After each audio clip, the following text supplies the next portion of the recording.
Chip-Tuning vom Mitbewerber Teil 4. Und was wir diesmal erlebt haben, das schlägt eigentlich dem fast den Boden aus.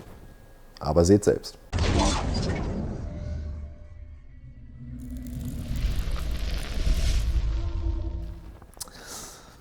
Ja, was haben wir genau hier gehabt? Und zwar ist es eine Nissan 370Z Schaltgetriebe, eine GT Edition mal wieder.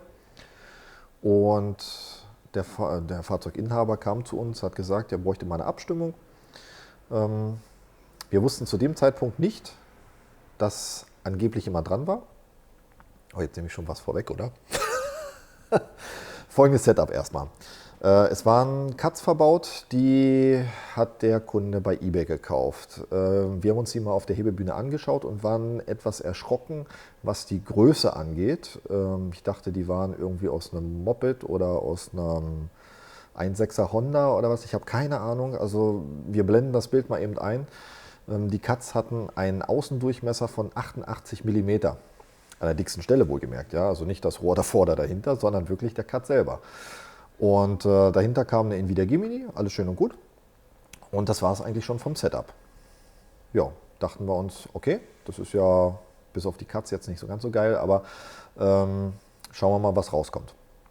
Ja, der Kunde hat uns dann noch informiert, ja, er war ja schon mal in einer freien Werkstatt und der Mechaniker oder Meister, keine Ahnung wer das war, hätte ihm dann gesagt, wir könnten wohl auch ein bisschen Chip-Tuning machen und hat dann wirklich für einen Appel und ein Ei ihm quasi eine elektronische, ja wie soll ich sagen, Modifikation des Steuergerätes angeboten und auch verkauft.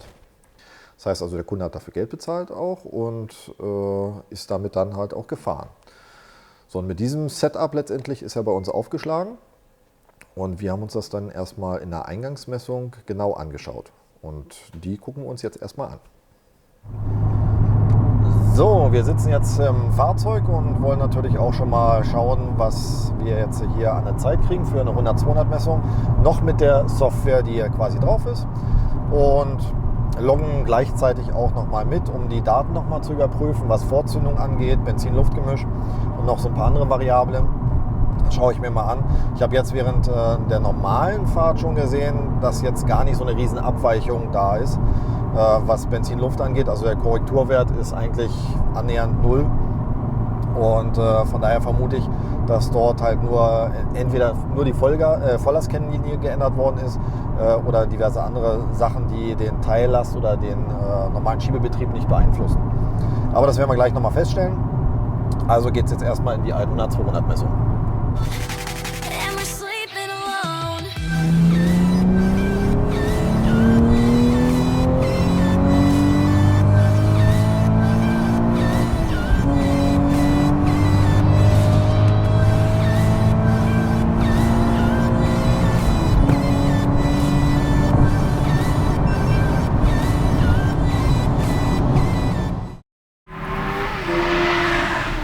Ja, ihr habt gerade gesehen, eine 14,7 sind wir jetzt im Schnitt gefahren, als Eingangsmessung schon sehr gut. Ich habe ja vorhin gesagt, das ist Chip-Tuning vom Mitbewerber Teil 5 sind wir, glaube ich, aktuell. Und nach Auswertung des Logfiles will ich mich mal aus dem Fenster legen und sagen, es wurde gar nichts gemacht. Ja, das heißt also, dem Kunde wurde quasi vorgegaukelt, dass am Steuergerät was gemacht worden ist. Und einfach wieder vom Hof geschickt, Kohle einkassiert, fertig. Ja, knallhart gesagt ist das eigentlich Betrug, das wisst ihr selber. Aber der Kunde hat natürlich auch keine Rechnung gekriegt und entsprechend natürlich auch keinen Anspruch auf eine Rückgewährung. Berichtigt mich, wenn ich falsch liege. Also ich kenne mich da rechtlich gesehen nicht ganz so genau aus. Ja, ich bin jetzt gerade dabei, die neue Software drauf zu machen. Der kriegt halt das Pro Reflash und mit Flatfoot Shifting Launch Control. Ja, es ist interessanterweise wieder eine GT Edition und die von der Eingangsseite schon wieder sehr gut liegt. Leistungstechnisch liegt sie eigentlich mit dem Automatik von vorletzter Woche zusammen, den wir hier hatten, wo es auch noch ein Video von gibt, den Stage 1 Umbau, der allerdings eine Eingangszeit von 16 Sekunden nur hatte. Also wir sind jetzt schon knapp 1,5 Sekunden schneller als der Automatik bei gleicher Leistung. Ja, und jetzt schauen wir mal, was es gleich bringt mit der Software.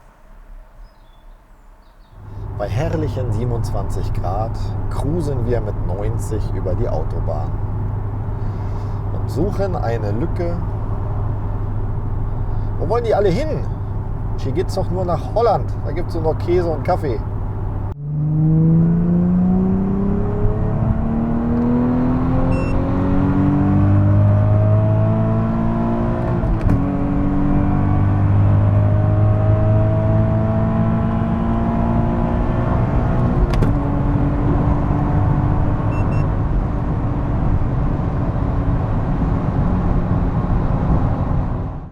Ja, wie ihr gesehen habt, war die 100-200 Zeit vorher schon ganz gut und im Nachhinein natürlich auch nochmal deutlich besser.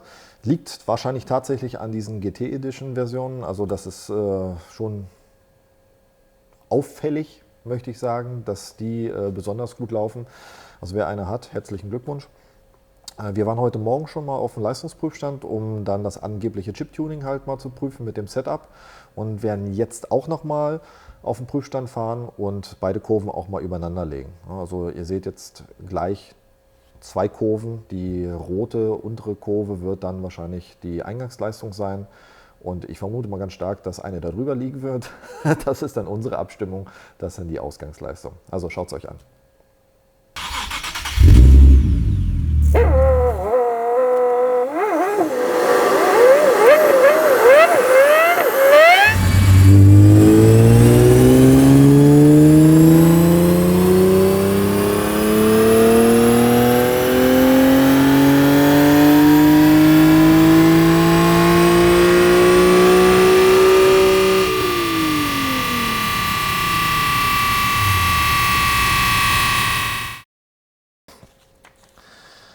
Ja, Ergebnis ist bemerkenswert gut, möchte ich sagen. Also wir haben jetzt nach Abstimmung 346,7 PS an der Kupplung und davor hatten wir 323 PS, also heute Morgen.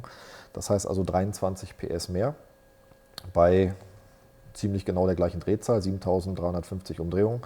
Und wir hatten in der Eingangsleistung 340 Newtonmeter und haben jetzt 378 Newtonmeter. Das heißt also 38 Newtonmeter mehr und das über das komplette Drehzahlband verteilt. Ja, ihr seht, was Software machen kann. Das Auto schneller primär und auch sicherer. Wie gesagt, wir haben jetzt, der Kunde war natürlich den ganzen Tag dabei. Und hat auch gesehen, dass wir für das Geld was getan haben und nicht so wie im Vorfeld, das einfach abkassiert worden ist, was ich ganz klar als Betrug deklarieren möchte. Und das ist wirklich eine harte Nummer, wie ich finde. Und von daher ist es in Anführungszeichen ein Chip-Tuning vom Mitbewerber, ja, weil eigentlich nichts gemacht worden ist.